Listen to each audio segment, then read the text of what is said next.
واتبعوا النور الذي أنزل معه أولئك هم المفلحون صدق الله العظيم. ബഹുമാന്യരായ സഹോദരന്മാരെ, സത്യവിശ്വാസികൾ, ജീവിതത്തിന്റെ നാനാ മേഖലകളിലും സർവശക്തനായ അല്ലാഹു സുബ്ഹാനഹു വ തആലയുടെ വിധിവിലക്കുകളും അന്ത്യദൂതൻ മുഹമ്മദ് റസൂലുള്ളാഹി സ്വല്ലല്ലാഹു അലൈഹി വസല്ലമിന്റെ തിരുമാതൃകകളും പിന്തുടർന്ന് ജീവിതത്തെ അർത്ഥപൂർണമാക്കി തീർക്കുവാൻ ഞാൻ എന്നോടും നിങ്ങൾ ഓരോരുത്തരോടും ഓർമ്മിപ്പിക്കുന്നു. കാര്യങ്ങൾ ശ്രദ്ധയോടെ കേൾക്കാനും നല്ലത് മാത്രം പിൻപറ്റാനും അല്ലാഹു നാമേവർക്കും തൗഫീഖ് നൽകി അനുഗ്രഹിക്കുമാറാണ്. സഹോദരന്മാർ, ഇന്ന് പരിശുദ്ധമായ റബീഉൽ അവ്വൽ ഒന്നാമത്തെ ദിവസമാണ്. ഈ മാസത്തിലാണ് മഹാനായ അന്ത്യപ്രവാചകൻ മുഹമ്മദ് റസൂലുള്ളാഹി സ്വല്ലല്ലാഹു അലൈഹി വസല്ലമിന്റെ ജന്മമുണ്ടായത്. അതോടൊപ്പം നാളത്തെ ദിവസത്തിന് മറ്റൊരു പ്രത്യേകതയുണ്ട്. നമ്മൾ അധിവസിക്കുന്ന ഇന്ത്യ മഹാരാജ്യം സ്വതന്ത്രമായതിന്റെ 80ാമത്തെ സ്വാതന്ത്ര്യ ദിനം ആചരിക്കുന്ന സന്ദർഭം കൂടിയാണ്. പ്രവാചകൻ സല്ലല്ലാഹു അലൈഹി വസല്ലമിന്റെ ജനനത്തിന് ശേഷം 1456 വർഷങ്ങൾ പിന്നിടുന്ന സന്ദർഭമാണ്. 1456 വർഷങ്ങൾ പിന്നിടുമ്പോൾ ആ പ്രവാചകരുടെ സമൂഹം, ഉമ്മത്ത് എന്ന നിലയിൽ നമ്മുടെ അവസ്ഥകൾ എന്താണ് എന്ന് വിശകലനം ചെയ്യേണ്ട സന്ദർഭമാണ്. സ്വാതന്ത്ര്യാനന്തര ഇന്ത്യക്ക് 80 വയസ്സ് തികയുമ്പോൾ രാജ്യത്തിന്റെ സ്വാതന്ത്ര്യത്തിന്റെ അർത്ഥവും അനർത്ഥവും ചർച്ച ചെയ്യേണ്ട സന്ദർഭമാണ്.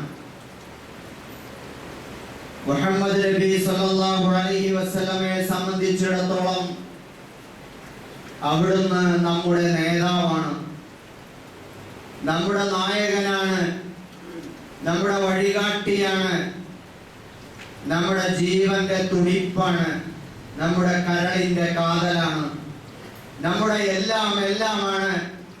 അൻ-നബിയ്യു ഔലാ ബിൽ മുഅ്മിനീന മിൻ അൻഫുസിഹിം.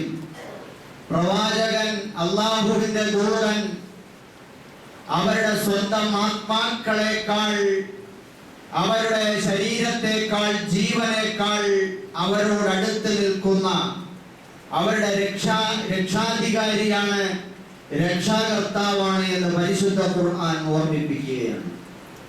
സഹോദരന്മാരെ, ആ നിലയ്ക്ക് ആ പ്രവാചകൻ സല്ലല്ലാഹു അലൈഹി വസല്ലം നമ്മെ കൈപിടിച്ച് കടത്തിക്കൊണ്ടുപോകുന്നത് വിജയത്തിന്റെ, രക്ഷയുടെ, വിമോചനത്തിന്റെ മാർഗത്തിലൂടെയാണ്, രാജപാതയിലൂടെയാണ്. പ്രവാചകൻ സല്ലല്ലാഹു അലൈഹി വസല്ലം നമ്മെ വിജയത്തിന്റെ വഴിയിലേക്ക് കൈപിടിച്ച് നടത്തുമ്പോൾ നമുക്ക് വിമോചനത്തിന്റെ മന്ത്രം അരുളി തന്നിട്ടുണ്ട്. ആ പ്രവാചകൻ സല്ലല്ലാഹു അലൈഹി വസല്ലം മുൻ കഴിഞ്ഞു പോയ പ്രവാചകന്മാരെ പോലെ ലോകത്തെ മനുഷ്യരാശിക്ക് വിമോചനത്തിന്റെ വഴികൾ പറഞ്ഞു കൊടുത്തു. അതിന്റെ മുദ്രാവാക്യമായിരുന്നു ലാ ഇലാഹ ഇല്ലല്ലാഹ് എന്നത്. ലാ ഇലാഹ ഇല്ലല്ലാഹ് എന്നത് കേവലം ഒരു ദിക്റല്ല, കേവലം ഒരു മന്ത്രോച്ചാരണമല്ല, മറിച്ച് അത് മനുഷ്യന്റെ ജീവിതത്തെ ആമൂലാഗ്രം ചൂഴ്ന്നു നിൽക്കുന്ന, അവനെ ജീവിതത്തെ സമ്പൂർണമായി സമഗ്രമായി ചൂഴ്ന്നു നിൽക്കുന്ന, അവന്റെ എല്ലാ തരത്തിലുമുള്ള പരാജയത്തിന്റെ സാധ്യതകളെയും ദൗർബല്യങ്ങളെയും വകഞ്ഞു മാറ്റുന്ന, പടച്ചവനുമായി ബന്ധമുണ്ടാക്കി ആത്മീയ ഭൗതിക മേഖലകളിൽ സുസ്ഥിരമായ, സുരക്ഷിതമായ വിജയത്തിന്റെ വഴികൾ തെളിച്ചു കൊടുക്കുന്ന ഒരു മുദ്രാവാക്യമാണ്, ഒരു കലിമയാണ് ലാ ഇലാഹ ഇല്ലല്ലാഹ് എന്നത്. അത് നമ്മുടെ സ്വാതന്ത്ര്യത്തിന്റെ മുദ്രാവാക്യമാണ്.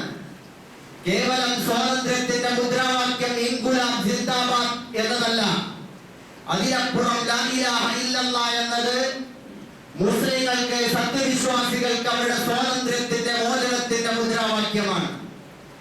സഹോദരന്മാരെ, നമ്മളൊന്ന് പരിശോധിച്ചു നോക്കണം. ലാ ഇലാഹ ഇല്ലല്ലാഹ് എന്നത് ഇബാദത്തും ഉബൂദിയത്തും, ആരാധനയും അടിമത്തവും എല്ലാം അല്ലാഹുവിന് മാത്രമാണ് എന്ന പ്രഖ്യാപനമാണ്, ഉദ്ഘോഷിക്കലാണ്. ആരാധന വസ്തുക്കൾ, വ്യക്തികൾ, ശക്തികൾ എന്തെല്ലാം ഉണ്ടോ സകലതിനോടുമുള്ള ആരാധനകളും വിധേയത്വങ്ങളും മുഴുവനും വലിച്ചെറിഞ്ഞുകൊണ്ട് പ്രപഞ്ച സൃഷ്ടാവായ അല്ലാഹു സുബ്ഹാനഹു വ തആലയിൽ വിലയം പ്രാപിച്ചുകൊണ്ട് അവനെ തന്റെ ആരാധ്യനായി, തന്റെ രക്ഷിതാവായി, തന്റെ റബ്ബായി, തന്റെ രക്ഷാധികാരിയായി, തന്റെ പരമാധികാരിയായി അല്ലാഹു സുബ്ഹാനഹു വ തആല തിരഞ്ഞെടുക്കുന്ന ഒരു പ്രവർത്തനമായ ലാ ഇലാഹ ഇല്ലല്ലാഹയുടെ പ്രഖ്യാപനം എന്ന് പറയുന്നത്. സഹോദരന്മാരെ, ലാ ഇലാഹ ഇല്ലല്ലാഹ് അത് കേവലമായി പടച്ചവനെ മുസ്ലിങ്ങളുടെ ചിലരൊക്കെ വളരെ ലാഘവത്തോടുകൂടി പറയുന്നത് കേട്ടാൽ തോന്നും മുസ്ലിങ്ങളുടെ ഒരു കുലദൈവത്തിന്റെ പേരാണ്. മറ്റുള്ളവർ പലതിനെയും ആരാധിക്കുമ്പോൾ മുസ്ലിങ്ങൾ അല്ലാഹുവിനെ ആരാധിക്കുന്നു, അത് മുസ്ലിങ്ങളുടെ പടച്ചവന്റെ പേരാണ് എന്ന അർത്ഥത്തിൽ ധ്വനിപ്പിക്കുന്ന തരത്തിൽ നമ്മുടെ അല്ലാഹുവിനുള്ള വിശ്വാസത്തെ കൊണ്ടു നടക്കുന്നത് നമ്മളൊക്കെ അതിൽ ആ അർത്ഥത്തിൽ കുറ്റവാളികളായി പോവുകയാണ്. മറ്റുള്ളവർക്കും അല്ലാഹു ആരാണെന്ന് അവർക്കറിയാതെ പോവുകയാണ്. ഈ പ്രപഞ്ച സൃഷ്ടാവായ അല്ലാഹു, ആ പടച്ച തമ്പുരാനിൽ വിശ്വസിക്കാമെന്ന് പറയുമ്പോൾ മനുഷ്യരെ ദൈവത്വത്തെ തള്ളിക്കളയുകയാണ്, മനുഷ്യരോടുള്ള വിധേയത്വത്തെ തള്ളിക്കളയുകയാണ്, മനുഷ്യരോടുള്ള ആരാധനാ മനോഭാവത്തെയും ദാസ്യ മനോഭാവത്തെയും തള്ളിക്കളയുകയാണ് ലാ ഇലാഹ ഇല്ലല്ലാഹ്. നിങ്ങൾ നോക്കൂ, ഇത് ചരിത്രത്തിൽ എമ്പാടും നമുക്ക് കാണാൻ കഴിയും. ഇബാദത്തും ഉബൂദിയത്തും ലില്ലാഹി വഹദ, അല്ലാഹുവിന് മാത്രമാണെന്നതാണ് ലാ ഇലാഹ ഇല്ലല്ലാഹയുടെ താൽപര്യം. നിങ്ങൾ നോക്കൂ, മഹാനായ റസൂലുള്ളാഹി സ്വല്ലല്ലാഹു അലൈഹി വസല്ലം ലാ ഇലാഹ ഇല്ലല്ലാഹ് ലോകത്തോട് പ്രഖ്യാപിക്കുമ്പോൾ എന്താണ് അതിലൂടെ സംഭവിച്ചത് എന്ന് നിങ്ങൾ നോക്കൂ. ലാ ഇലാഹ ഇല്ലല്ലാഹ്, അല്ലാഹുവിന് മാത്രമേ ആരാധനയും വിധേയത്വവും അടിമത്തവുമെല്ലാം നിങ്ങൾ സമ്മതിച്ചു കൊടുക്കാവൂ എന്ന് പറയുമ്പോൾ നേരെ മറുവശത്ത് മനുഷ്യർക്കിടയിൽ, സമൂഹങ്ങൾക്കിടയിൽ ഉണ്ടായിത്തീരുന്ന ഈ ലാ ഇലാഹ ഇല്ലല്ലാഹയുടെ ഏകദൈവ സിദ്ധാന്തത്തിന്റെ നേരെ അതിന്റെ പ്രതിഫലനങ്ങളിൽ സംഭവിക്കുന്നത് എന്താണ്? സമത്വമാണ്, സമഭാവനയാണ്, നീതിയാണ്, ദാരിദ്ര്യ നിർമ്മാർജ്ജനമാണ്, ചൂഷണമില്ലായ്മയാണ്. ഒരു മഹത്തായ ഒരു ജീവിത സംസ്കാരമാണ്, പദ്ധതിയാണ് ജന്മമെടുക്കുന്നത് എന്ന് നമുക്ക് കാണാൻ കഴിയുന്നു. നിങ്ങൾ നോക്കൂ, ബഹുദൈവത്വത്തെ നിരാകരിക്കണം എന്നാണ് പറയുന്നത്. എന്തുകൊണ്ടാണ് അങ്ങനെ പറയുന്നത്? അല്ലാഹുവിനെ മാത്രം ആരാധിക്കണം, അടിമപ്പെടണം, അല്ലാഹുവിനെ ആരാധിക്കണം, അടിമപ്പെടണം എന്ന് പറഞ്ഞാൽ പോരായിരുന്നോ? അല്ലാഹു ഉണ്ടെന്ന് പറയാനാണോ പ്രവാചകന്മാർ വന്നത്? അല്ല, അല്ലാഹു മാത്രമാണ് നിങ്ങളുടെ ആരാധ്യൻ, നിങ്ങൾ അടിമപ്പെടേണ്ടത് അവർ മാത്രമാണ് എന്ന് പറയണം. മാത്രം എന്നിടത്താണ് നമ്മുടെ ഊന്നലുള്ളത്. അതിലൂടെ മാത്രമേ മനുഷ്യന് മോചനം ഉണ്ടാവുകയുള്ളൂ, സ്വാതന്ത്ര്യം ഉണ്ടാവുകയുള്ളൂ, സമാധാനം ഉണ്ടാവുകയുള്ളൂ. സഹോദരന്മാരെ, ആ അർത്ഥത്തിൽ നീതിയെ നിരാകരിക്കുന്നു. ഇപ്പൊ മനുഷ്യരിൽ നിന്ന് വ്യത്യാസപ്പെട്ട് കുറച്ചൊന്ന് മറ്റവരെക്കാൾ ഉയർന്നു നിൽക്കുന്ന, സമൂഹത്തിൽ തലയെടുത്ത് നിൽക്കുന്ന ഒരവസ്ഥയെ അത് നിരാകരിക്കുകയാണ്. മനുഷ്യരെല്ലാവരും തുല്യരാണ് എന്നതാണ് ഇസ്ലാം പറയുന്നത്. മനുഷ്യരെല്ലാവരും തുല്യരാണ്, പടച്ചോൻ മാത്രമാണ് വലിയവൻ. അല്ലാഹു അക്ബർ എന്ന് ഇപ്പൊ വാങ്ങി വിളിച്ച് നിർത്തിയതേ ഉള്ളൂ. എത്ര വട്ടം പറയണം ഒരു കാര്യം ബോധ്യപ്പെടുത്താൻ? ഒരു പള്ളിയിൽ മൈക്ക് കെട്ടി വെച്ചിട്ട് ആവർത്തിച്ച് മനുഷ്യരോട് വിളിച്ചു പറയുന്നത് അല്ലാഹു അക്ബർ, അല്ലാഹു അക്ബർ, അല്ലാഹു അക്ബർ, അല്ലാഹു അക്ബർ. 6 വട്ടം ഒരു തവണ വിളിച്ചു പറയുന്നു. അങ്ങനെ 5 നേരം വിളിച്ചു പറയുന്നു. എത്ര കാലമായി പറഞ്ഞുകൊണ്ടിരിക്കുന്നു? അല്ലാഹു മാത്രമാണ് ആരാധനയ്ക്ക് അർഹൻ, അടിമപ്പെടാൻ യോഗ്യൻ എന്ന് പറയുന്നതോടൊപ്പം അല്ലാഹുവാണ് വലിയവൻ എന്ന് പറയുമ്പോൾ മനുഷ്യന് വലിയവനാവാൻ കഴിയുകയില്ല, മറ്റുള്ളവരെക്കാൾ ഉയർന്നു നിൽക്കാൻ സാധിക്കുകയില്ല. സമഭാവനയുടെ, തുല്യതയോടെ മാത്രമേ നിൽക്കാൻ സാധിക്കുകയുള്ളൂ. നമ്മൾ നേരിടുന്ന പ്രശ്നം അതാണല്ലോ. പ്രത്യേകിച്ച് ഇന്ത്യ എന്ന മഹാരാജ്യം അങ്ങേയറ്റം ഉച്ചനീചത്വങ്ങളിലും ജാതി വിവേചനത്തിലും വർണ്ണാശ്രമ സിദ്ധാന്തത്തിലുമായി കാലം കഴിച്ച് ദുഷിച്ചുപോയ ഒരു സമൂഹമായി മാറിയിരിക്കുന്നു. ജാതി കോമരങ്ങൾ ഈ രാജ്യത്ത് ഉറഞ്ഞു തുള്ളുന്ന ഒരു കാലമാണിത്. ഇവിടെയാണ് ലാ ഇലാഹ ഇല്ലല്ലാഹ് പണ്ടും ഇപ്പോഴും ഉയർന്നു കേട്ടുകൊണ്ടിരിക്കുന്നത്. അല്ലാഹു അക്ബർ, സൃഷ്ടാവായ പടച്ചവൻ, ഇവിടത്തെ ജാതി ഭേദമന്യേ മനുഷ്യരെ മുഴുവൻ പടച്ചവൻ അല്ലാഹ്, ദ റിയൽ ഗോഡ്, സാക്ഷാൽ പടച്ചവൻ ദൈവം, അവനാണ് ആരാധനക്കർഹൻ, അവൻ മാത്രമേ ഉള്ളൂ, അവനാണ് ഏറ്റവും മഹാൻ, ബാക്കിയെല്ലാവരും തുല്യരാണ് എന്ന ഒരു വിപ്ലവകരമായ ആശയമാണ് ഇസ്ലാം കൊണ്ടുവയ്ക്കുന്നത്. അതേപോലെ ഇസ്ലാം അനീതികളെ നിരാകരിക്കുന്നു. അസമത്വങ്ങൾ ഉണ്ടാകുമ്പോഴാണല്ലോ ആ മനോഭാവങ്ങളിൽ നിന്നാണല്ലോ അനീതികൾ ഉണ്ടാകുന്നത്, വിവേചനങ്ങൾ ഉണ്ടാകുന്നത്. ദാരിദ്ര്യം തുടച്ചു നീക്കുന്നു. ദാരിദ്ര്യം മനുഷ്യൻ സൃഷ്ടിക്കുന്നതാണ്. മനുഷ്യരിൽ സമ്പത്ത് കേന്ദ്രീകരിക്കുന്ന അവസ്ഥ, കുന്നുകൂടുന്ന അവസ്ഥ, അത് മനുഷ്യരുണ്ടാക്കി വെക്കുന്നതാണ്. ബഹുദൈവത്വത്തിന്റെ താല്പര്യമാണ്. സഹോദരന്മാരെ, ദാരിദ്ര്യത്തെ ഇല്ലായ്മ ചെയ്ത് സമ്പത്തിനെ വികേന്ദ്രീകരിക്കുന്ന സ്വഭാവമാണ് സകാത്തും സദക്കയും ഫിദിയയും കഫാറത്ത് പ്രായശ്ചിത്തവും പാപപരിഹാര മാർഗങ്ങളും അതേപോലെ തന്നെ മഹറും അങ്ങനെ തുടങ്ങി എല്ലാ തരത്തിലുമുള്ള ഉദരിയായാലും പിതൃ സക്കാത്തായാലും എല്ലാം മനുഷ്യരിലേക്ക് സമ്പത്തുകൾ ഒഴുകിപ്പരക്കുന്ന ഒരവസ്ഥയാണ് പ്രവാചകൻ സല്ലല്ലാഹു അലൈഹി വസല്ലം ലോകത്തിന്റെ മുമ്പിൽ സമ്മാനിച്ചിട്ടുള്ളത്. അങ്ങനെ നോക്കുമ്പോൾ ഈ പ്രവാചകൻ സല്ലല്ലാഹു അലൈഹി വസല്ലം ലാ ഇലാഹ ഇല്ലല്ലാഹ് ഉയർത്തിപ്പിടിച്ച് ഒരു സ്വാതന്ത്ര്യത്തിന്റെ മോചനത്തിന്റെ ഒരു മുദ്രാവാക്യം മുഴക്കുകയല്ല ചെയ്തത്.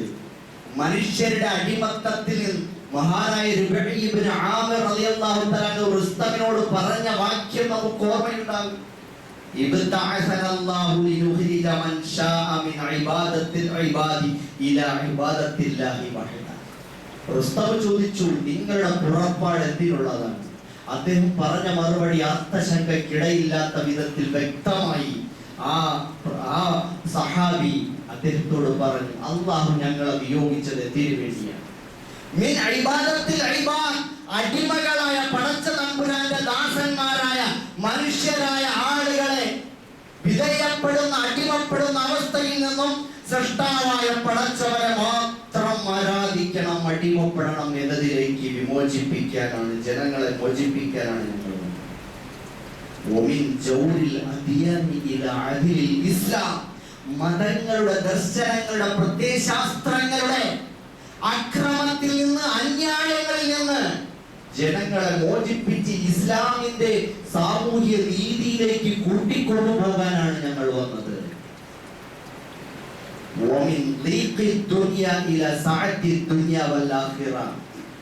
ഈ കാണുന്ന ഈ ഇഹലോകത്തിന്റെ ഇടുക്കത്തിൽ നിന്ന്, ഞെരുക്കത്തിൽ നിന്ന്, സങ്കുചിതത്വത്തിൽ നിന്ന് പരലോകത്തിന്റെയും ഇഹലോകത്തിന്റെ തന്നെയും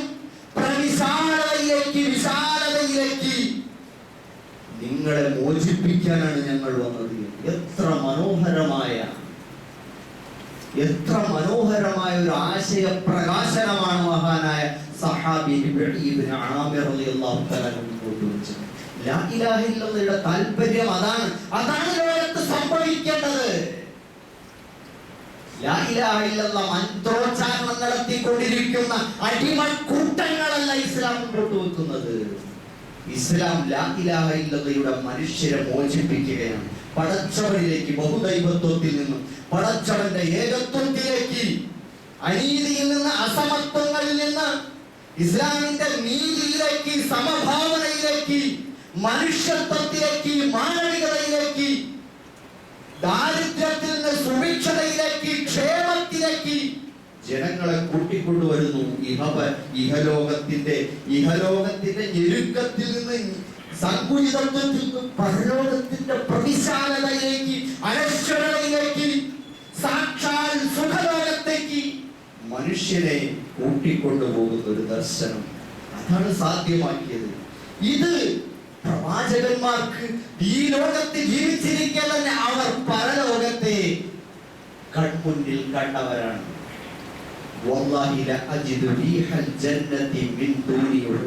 അല്ലാഹുവാണ് സത്യം.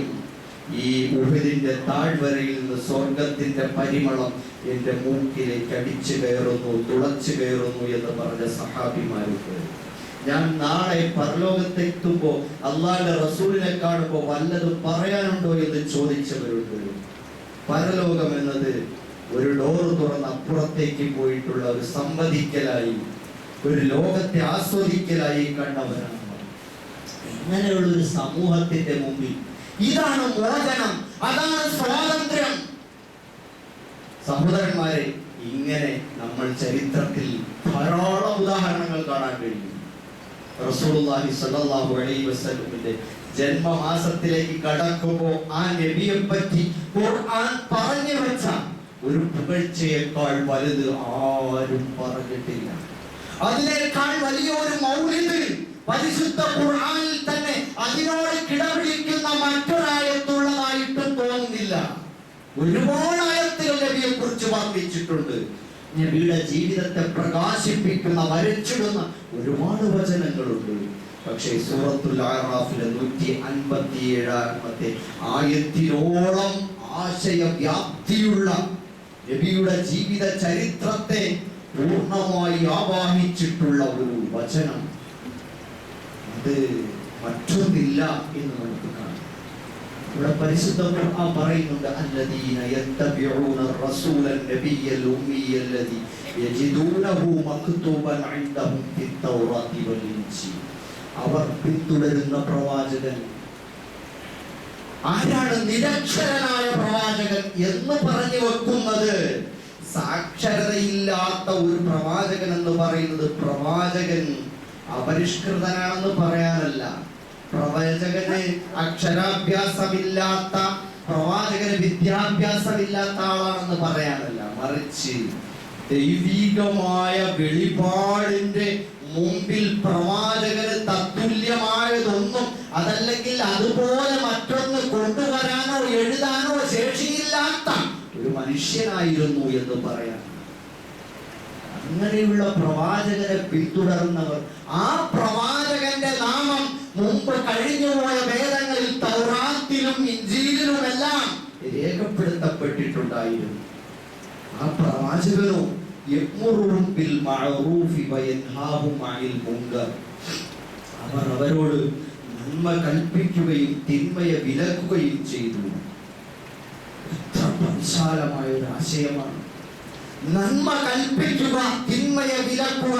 അൽ മഅറൂഫ് എന്ന് പറഞ്ഞാൽ തന്നെ ആ പദത്തിലെ ഉള്ളിലെ ആശയപ്രപഞ്ചം അൽ മഅറൂഫ്, ജനങ്ങളുടെ മുമ്പിൽ നന്മയായി അറിയപ്പെട്ട കാര്യം. അൽ മുൻകർ, ജനങ്ങൾക്ക് മാനസികമായി വെറുപ്പുണ്ടാക്കുന്ന കാര്യം. അത് മനുഷ്യന്റെ പ്രകൃതിദത്തമായ ഒരു ചോദനയാണ്. പ്രകൃതിദത്തമായിട്ട് തന്നെ ഒരു മനോഭാവം അല്ലാഹു തആല നന്മ തിന്മകളെ ബോധനം ചെയ്തിരിക്കുകയാണ്. ഫുജൂറും തഖ്വയും അല്ലാഹു മനുഷ്യ മനസ്സിൽ വിലീനമാക്കിയിരിക്കുകയാണ്, ബോധനം ചെയ്തിരിക്കുകയാണ്. അതിനെ പരിപോഷിപ്പിക്കുകയാണ് വേദഗ്രന്ഥങ്ങൾ ചെയ്തിട്ടുള്ളത്, അല്ലാഹു സുബ്ഹാനഹു വ തആല ചെയ്തിട്ടുള്ളത്. അപ്പോൾ നന്മ കൽപ്പിക്കുകയും തിന്മയെ വിലക്കുകയും ചെയ്യുന്ന പ്രവാചകൻ, വയുഹില്ലു ലഹുമുത് തയ്യിബാത് വയുഹർരിമു അലൈഹിമുൽ ഖബായിസ്, വിശുദ്ധമായ ഭക്ഷ്യപദാർത്ഥങ്ങൾ അനുവദിച്ചു കൊടുക്കുകയും ആരോഗ്യത്തിന് ഹാനികരമായ മ്ലേച്ഛമായ ഭക്ഷ്യപദാർത്ഥങ്ങളൊക്കെ വിലക്കുകയും ചെയ്ത പ്രവാചകനാണ്. മാത്രമല്ല വയളഉ അൻഹും ഇസ്റഹും വൽ അഗ്ലാൽ അല്ലതി കാനത് അലൈഹിം, പ്രവാചകൻ സല്ലല്ലാഹു അലൈഹി വസല്ലം സാധ്യമാക്കിയ വിപ്ലവത്തിന്റെ മൂർധന്യ ദശകത്തിലേക്ക് കടക്കുകയാണ്. എന്താണ്? ജനങ്ങളുടെ ജീവിത ഭാരങ്ങൾ ഇറക്കി വച്ച പ്രവാചകൻ. വൽ അഗ്ലാൽ അല്ലതി കാനത് അലൈഹിം, അവർക്ക് മേലുണ്ടായിരുന്ന ചങ്ങലകളെ നീക്കിയ പ്രവാചകൻ. എന്ന് പറഞ്ഞാൽ അടിമത്തത്തിന്റെ, പടച്ചവനല്ലാത്ത വ്യക്തികൾ, ശക്തികൾ, വസ്തുക്കളോടുണ്ടായിരുന്ന അടിമത്ത മനോഭാവം, ദാസ്യ മനോഭാവം, ആരാധനാ മനോഭാവം അവന്റെ ചിന്തയെ, വ്യവഹാരങ്ങളെ, പ്രവർത്തനങ്ങളെ മുഴുവൻ കൂച്ചുവിലങ്ങിട്ട് എന്തോ തരത്തിൽ കഷ്ടപ്പെട്ട് ജീവിതം ഞെരുങ്ങി പ്രയാസപ്പെട്ട് കഴിഞ്ഞുകൊണ്ടിരുന്നപ്പോൾ ആ ചങ്ങലക്കെട്ടുകൾ പൊട്ടിച്ചെറിഞ്ഞുകൊണ്ട് അവരെ വിമോചിപ്പിച്ച പ്രവാചകൻ സലാത്തൊക്കെ പറയാനുണ്ട്. സ്വല്ലല്ലാഹു അലൈഹി വസല്ലം. ഇതൊക്കെ പറയുമ്പോ നമ്മുടെ കണ്ണ് നിറയണം, നമ്മുടെ ഹൃദയങ്ങൾ തുടിക്കണം. നമുക്കെന്തിനാ വേറെ നേതാവ്? പോരെ അല്ലാഹുവിന്റെ റസൂൽ സ്വല്ലല്ലാഹു അലൈഹി വസല്ലം. അങ്ങനെയുള്ള പ്രവാചകൻ എന്ന് പരിശുദ്ധ ഖുർആൻ പറയുമ്പോൾ ഇത് വെച്ചിട്ട് നബി അങ്ങോട്ട് വർണ്ണിക്കാനും വിശദീകരിക്കാനും തുടങ്ങിയാൽ എവിടെയും തീരൂല. അല്ലാഹുവിന്റെ ദൂതൻ ഒരു പ്രവാചകൻ എന്ന നിലയ്ക്ക് മാത്രമല്ല, ഒരു വിമോചകൻ, ഇന്നത്തെ കാലത്ത് ഒരു സ്വാതന്ത്ര്യ സമര നായകനായി നമ്മുടെ മുമ്പിൽ നിൽക്കുകയാണ്. ആ പ്രവാചകൻ സല്ലല്ലാഹു അലൈഹി വസല്ലമിനെ മുൻനിർത്തിയിട്ടാണ് നാളത്തെ സ്വാതന്ത്ര്യത്തെ നമ്മൾ ഇവിടെ അനുസ്മരിക്കുന്നത്. സഹോദരന്മാരെ, സ്വാതന്ത്ര്യാനന്തര ഇന്ത്യ 80 കൊല്ലങ്ങൾ പിന്നിട്ടിരിക്കുകയാണ്. ഇന്ത്യയിലെ പ്രബല ജനവിഭാഗമായ മുസ്ലിങ്ങൾ നമ്മൾ കോടിക്കണക്കിനുണ്ട്. 25 കോടി 30 കോടി മുസ്ലിങ്ങൾ എത്തി. നമ്മളൊക്കെ പിന്നാക്കക്കാരാണ്. അവകാശങ്ങൾ നിഷേധിക്കപ്പെട്ടവരും, വിദ്യാഭ്യാസമില്ലാത്തവരും, ഒന്നിനും കൊള്ളാത്തവരും, രാജ്യത്തെ വിഭജിച്ചവരും, സംസ്കാര ശൂന്യരും എന്നൊക്കെ പറഞ്ഞ് ചാപ്പയടിച്ച് കണ്ടവരാൽ ഇങ്ങനെ കണ്ടവന്റെ ചാളകളിലും ചേരികളിലും ഒക്കെ ജീവിക്കാൻ, പുഴുക്കളെ പോലെ ജീവിക്കാൻ വിധിക്കപ്പെട്ട ഒരു വർഗമായി കേരളത്തിന്റെ ഇട്ടാവട്ടത്തിൽ നിന്നല്ല, ഇന്ത്യയുടെ ആ പരപ്പിലേക്ക് പോയി ഈ രാജ്യത്തെ മുസ്ലിങ്ങളെ നോക്കുമ്പോ, കേൾക്കുമ്പോ, കാണുമ്പോ നമുക്ക് തോന്നും നമ്മളൊക്കെ ഒന്നിനും കൊള്ളാത്ത. മൗലാന അബുൽ ഹസൻ അലി നദ്വി റഹിമഹുല്ലാഹ് സൂചിപ്പിച്ചതുപോലെ നമ്മൾ അഭിമുഖീകരിക്കുന്ന ഏറ്റവും വലിയ പ്രശ്നം അപകർഷത, ഇൻഫീരിയോറിറ്റി കോംപ്ലക്സ്. ഞാനൊന്നും ഒന്നിനും കൊള്ളാത്ത, ഈ രാജ്യത്തെ വെട്ടിമുറിച്ചവരും, അതേപോലെ ഈ രാജ്യത്ത് ഒരുപാട് ദ്രോഹം ചെയ്തവരും, കൊള്ളരുതാത്തവരും, മോശക്കാരുമാണ് എന്ന് നമ്മളെ കുറിച്ച് ചാപ്പയടിച്ചു വെച്ചിരിക്കുന്ന ഓരോ കാര്യങ്ങൾ ഓർത്തിട്ട് ഒരു മുസ്ലിം പേര് പറയാൻ പോലും മടിക്കുന്ന ഒരവസ്ഥയിലാണ് നമ്മൾ. ഒരു മുസ്ലിം പേര് കടക്കിടാൻ പോലും, ഒരു ഷോപ്പിന് നാമകരണം ചെയ്യാൻ പോലും അങ്ങനെ ഇട്ടാൽ എങ്ങനെയാവും? താടി വെച്ചാൽ മുസ്ലിമാണ് എന്ന് അറിയോ എന്ന പേടി ഉണ്ടാവാം. നിസ്കാരത്തഴമ്പങ്ങാനും ഉണ്ടോ? അയ്യോ, അത് വേണ്ടായിരുന്നല്ലോ, വന്നുപോയല്ലോ. അതേപോലെ പേര് കേട്ടാൽ മുസ്ലിമാണെന്ന് തോന്നുമോ? അങ്ങനെയൊക്കെ നോക്കിയിട്ട് ഐഡന്റിറ്റി ക്രൈസിസ് നമ്മൾ നേരിട്ടുകൊണ്ടിരിക്കുന്നു. നമുക്ക് ഇസ്ലാമിനെ പ്രസന്റ് ചെയ്യാൻ കഴിയുന്നില്ല, പ്രതിനിധാനം ചെയ്യാൻ കഴിയുന്നില്ല. ഇതൊക്കെ ഇന്ത്യ രാജ്യത്തെ മുസ്ലിങ്ങൾ അഭിമുഖീകരിക്കുന്ന ഏറ്റവും വലിയ പ്രശ്നമാണ്. ഇതൊക്കെ സച്ചാർ സമിതി റിപ്പോർട്ടിൽ അങ്ങേര് എഴുതി വെച്ചിട്ടുണ്ട്. ഇതൊക്കെ നമ്മൾ അഭിമുഖീകരിക്കുന്ന പ്രശ്നങ്ങളാണ്. അപ്പോ ഇവിടെ നമുക്ക് ആത്മാഭിമാനവും ഔന്നത്യബോധവുമാണ് വേണ്ടത്. ലാ തഹിനു വലാ തഹ്സനു വഅൻതുമുൽ അഅലൗൻ ഇൻ കുൻതും മുഅ്മിനീൻ. നിങ്ങൾ മുഅ്മിനീങ്ങളാണെങ്കിൽ നിങ്ങളാണ് ഏറ്റവും ഉന്നതന്മാർ.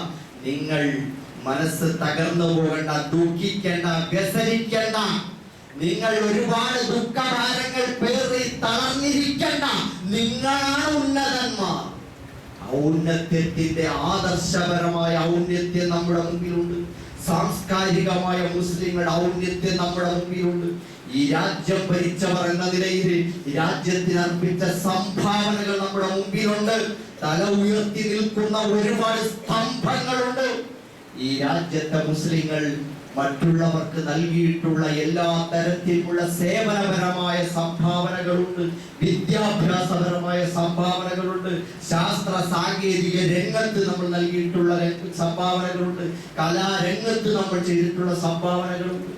ഇതൊക്കെ വെച്ചിട്ട് ഇന്ന് നിലനിൽക്കുന്ന മുസ്ലിം സമൂഹത്തിന്റെ എല്ലാ തരത്തിലുമുള്ള ദൗർബല്യങ്ങളും കുറവുകളും ഒരു ഭാഗത്തും, മുസ്ലിങ്ങൾ എന്ന നിലയിൽ അവർക്കുള്ള പോസിറ്റീവുകൾ, ഗുണങ്ങൾ എടുത്ത് മറുഭാഗത്തും ചാർട്ടാക്കി തിരിച്ചുകൊണ്ട് നിങ്ങൾ എഴുതിയിട്ട് നോക്കൂ. നിങ്ങളാണ് ഉന്നതന്മാർ. നമ്മൾ ഈ രാജ്യത്തേക്ക് കടന്നു വന്നവരെന്ന് ആക്ഷേപം കേട്ടു. നമുക്ക് തോന്നും ശരിയാണ്, നമ്മൾ വന്നവരാണ്, നമ്മളെ വീതം വാങ്ങിയിട്ട് മറ്റൊരു പോയിട്ടുണ്ട്. അങ്ങനെയാണെങ്കിൽ ഈ രാജ്യത്ത് വന്നവരല്ലാത്ത ആരെങ്കിലും ഇവിടെ ഉണ്ടോ? ഈ രാജ്യത്തേക്ക് കുടിയേറിയവർ തന്നെയല്ലേ മുമ്പേ വന്നവർ? ആര്യ ബ്രാഹ്മണ സമൂഹമൊക്കെ ഇങ്ങോട്ട് കടന്നു വന്നവരല്ലേ? ഇവരൊക്കെ അങ്ങനെ എല്ലാവരും പോട്ടെ, ആദ്യം വന്നവർ ആദ്യം പോട്ടെ, പിന്നെ വന്നവർ പിന്നെ പോകട്ടെ. അങ്ങനെ ആരുമില്ലാതെ ഇന്ത്യ ഒരു മരുപ്പറമ്പായിട്ട് അങ്ങനെ കിടക്കും. അല്ല, ഈ രാജ്യത്ത് എല്ലാവരും ഇവിടേക്ക് വന്നവർ തന്നെയാണ്.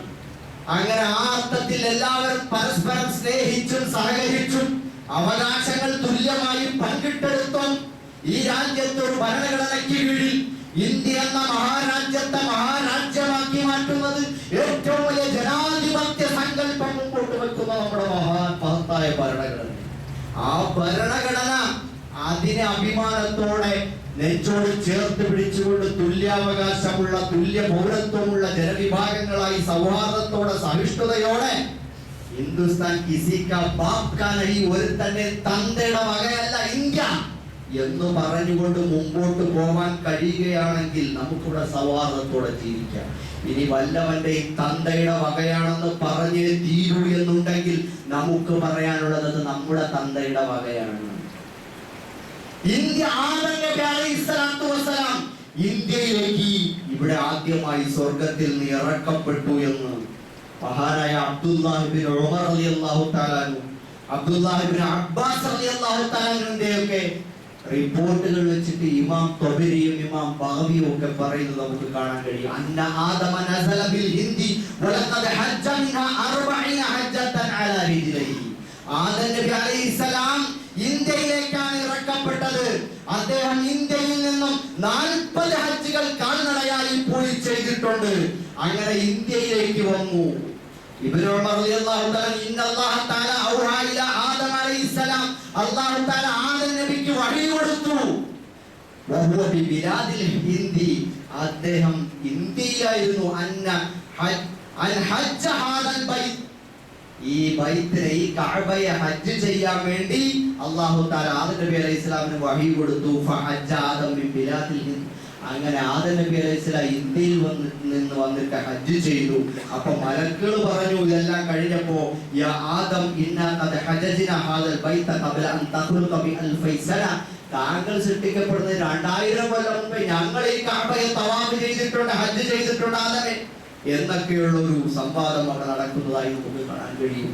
അതുകൊണ്ട് ആരുടെയെങ്കിലും തന്തയുടെ വകയാണ് ഈ രാജ്യമെന്ന് പറയാൻ ആർക്കെങ്കിലും വല്ലാത്ത വ്യഗ്രതയുണ്ടെങ്കിൽ അത് നമ്മുടെ വാപ്പാടെ വകയാണ്, ആദം നബി അലൈഹിസ്സലാമിന്റെ.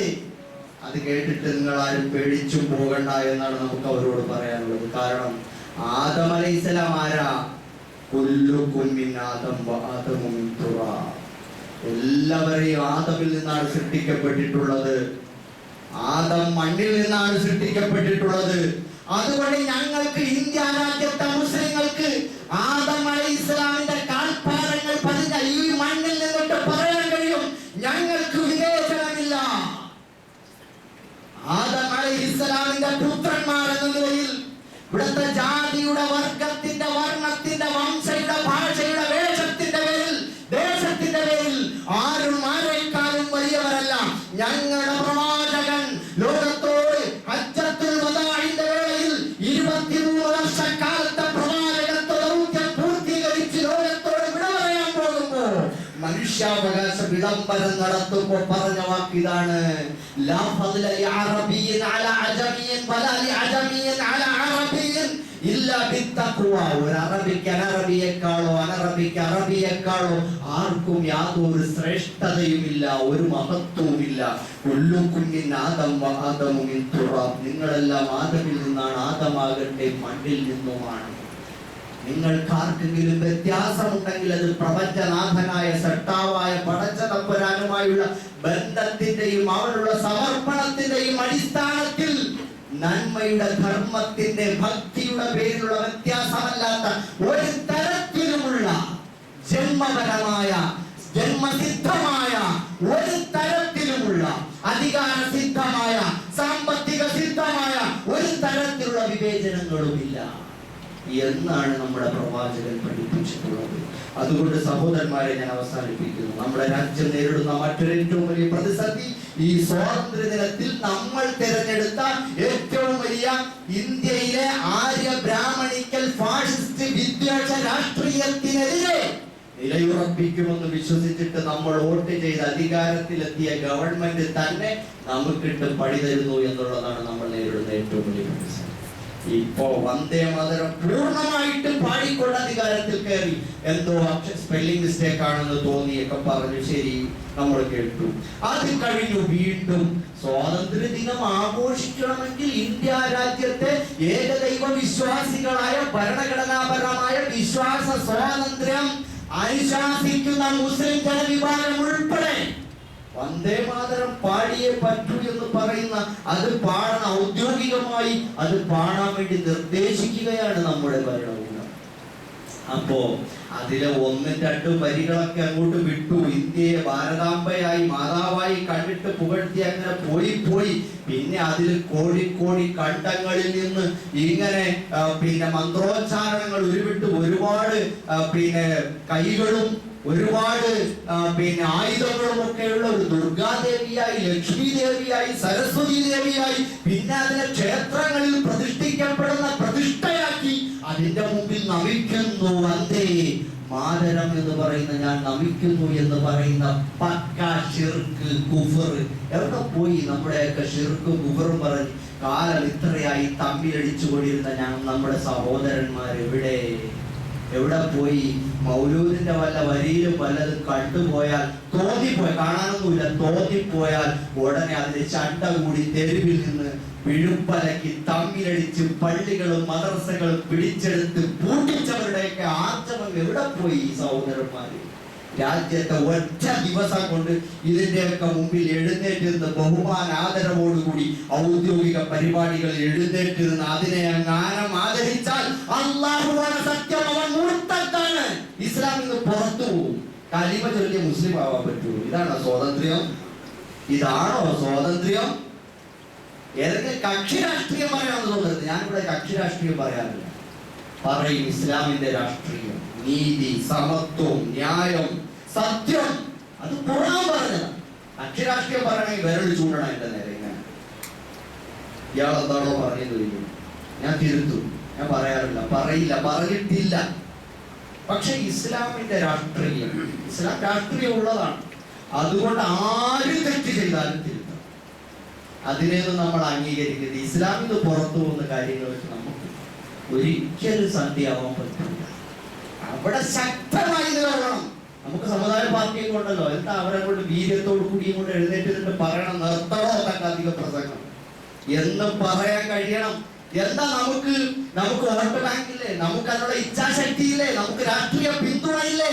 നമ്മളെ ജനങ്ങളല്ലേ തെരഞ്ഞെടുത്തത്. അവരുടെ പ്രതിനിധിയായിട്ട് ഈ രാജ്യത്തിന്റെ ഭരണഘടന അനുസരിച്ച് അവരുടെ വിശ്വാസത്തിന് കാവൽ നിൽക്കേണ്ട ബാധ്യത നമുക്കില്ലേ? പറയാൻ പറ്റണ്ടേ സഹോദരന്മാരെ? അങ്ങനെയുള്ള നമ്മുടെ മുമ്പേ കഴിഞ്ഞുപോയ മുസ്ലിം രാഷ്ട്രീയ നേതാക്കന്മാരുണ്ടല്ലോ, നമ്മുടെ അതേ പാർട്ടികളിൽ തന്നെ. അവരുടെ ആർജവം എന്തേ നമ്മുടെ ആളുകൾക്ക്, ഇപ്പോഴത്തെ ആളുകൾക്ക് കാണിക്കാൻ പറ്റുന്നില്ല. എല്ലാത്തിനും മുമ്പിൽ ഓച്ചാടിച്ചു നിന്നിട്ട് അതിനെയൊക്കെ ഇങ്ങനെ ഏറ്റെടുത്തിട്ട് വെള്ളം പൂശ. അങ്ങനെ പെയിന്റ് അടിച്ച് വെളുപ്പിക്കാൻ നമ്മൾ ആരും നിൽക്കരുത്. ധൈര്യം, ഈമാനാണ് നമ്മുടെ അടിസ്ഥാനം. നമ്മളൊക്കെ സഹോദരന്മാരായത്, മുസ്ലിങ്ങളായത് പരസ്പരം ഈമാന്റെ പേരില്ല. നമ്മൾ ഈ രാജ്യത്ത് ഒരുപാട് സംഭാവനകൾ അർപ്പിച്ചവരാ, ഇനിയും നമ്മൾ സംഭാവനകൾ അർപ്പിക്കാനുള്ളവരാ. നമുക്ക് ആരോടും വെറുപ്പില്ല, വിദ്വേഷമില്ല. എല്ലാ വിഭാഗം ജനങ്ങളെയും സ്നേഹിക്കുകയും അവർക്കുണ്ടാകുന്ന ആപത്തുകളെ ദുഃഖിക്കുകയും അവരെ സേവിക്കുകയും അവരെ രക്ഷാപ്രവർത്തനങ്ങൾക്ക് മുന്നിട്ടിറങ്ങുകയും ചെയ്യുന്നവരാ. ഈ രാജ്യത്തിന് ഇനിയും സംഭാവനകൾ അർപ്പിക്കാനുള്ളവരാണ്. അതുകൊണ്ട് സഹോദരന്മാരെ, നമ്മൾ നിങ്ങൾ മുഅ്മിനീങ്ങളാണെങ്കിൽ നിങ്ങൾ തന്നെയാണ് ഉന്നതന്മാർ. അല്ല, ഈമാന്റെ പേരിലല്ലാത്ത ഏതെങ്കിലും അധികാരവും ഇസ്സത്തും കുഫറിൽ നിന്ന്, ശിർക്കിൽ നിന്ന്, ജാഹിലിയ്യത്തിൽ നിന്ന് നേടിയെടുക്കാനാണ് പോകുന്നതെങ്കിൽ വലില്ലാഹിൽ ഇസ്സത്തു വലിറസൂലിഹി വൽ മുഅ്മിനീൻ, ഇസ്സത്ത് അള്ളാഹ്ക്കും റസൂലിനും മുഅ്മിനീങ്ങൾക്കും ഉള്ളതാണ്, ഈമാന്റെ പേരിലുള്ളതാണെന്ന് നമ്മൾ തിരിച്ചറിയണം. അള്ളാഹു നമ്മെ എല്ലാവരെയും സഹായിക്കുമാണ്. ഈ ലോകത്ത് അള്ളാഹുവിന്റെ ദീനിനെ മുറുകെ പിടിക്കാൻ, ഈമാനിന് അനുഗുണമായ നിലപാടുകൾ സ്വീകരിക്കാൻ, അവസാനം അള്ളാഹുവിനെ കണ്ടുമുട്ടുമ്പോൾ സന്തോഷത്തോടെ പുഞ്ചിരിച്ചു മടങ്ങാൻ അള്ളാഹു തൗഫീഖ് തരുമാറാണ്. ഈമാനിനെ ചില്ലിക്കാശികൾക്ക് വേണ്ടി പണയപ്പെടുത്തുന്ന ദൗർഭാഗ്യവാന്മാരും അള്ളാഹു നമ്മളെ കാത്തുരക്ഷിക്കുമാറാണ്. ഈ രാജ്യത്ത് ശാന്തിയും സമാധാനവും നൽകി അള്ളാഹു അനുഗ്രഹിക്കുമാറാണ്. എല്ലാ ജനവിഭാഗങ്ങൾക്കും ഒരു പൂന്തോപ്പിലെ പൂക്കളെ പോലെ ജീവിക്കാൻ സത്യവും നീതിയും അള്ളാഹുവിന്റെ ദീനും പരിചയപ്പെടുത്തിക്കൊണ്ട് നല്ല രീതിയിൽ ലോകത്തോട് വിട പറയാൻ അള്ളാഹു തൗഫീഖ് തരട്ടെ. നമ്മുടെ രോഗികൾക്ക് അള്ളാഹു പൂർണ്ണമായ ശിഫ നൽകുമാറാകട്ടെ. അവരുടെ എല്ലാ ബുദ്ധിമുട്ട് പ്രയാസങ്ങളും അള്ളാഹു മാറ്റി പൂർണ്ണമായി ദീർഘായുസ്സും ആഫിയത്തും സിഹത്തും നൽകുമാറാകട്ടെ. അള്ളാഹുവിനെ ഈമാനോടുകൂടി കണ്ടുമുട്ടാൻ തൗഫീഖ് തരുമാറാകട്ടെ. വആഖിറു ദഅ്വാനാ അൽഹംദുലില്ലാഹി റബ്ബിൽ ആലമീൻ.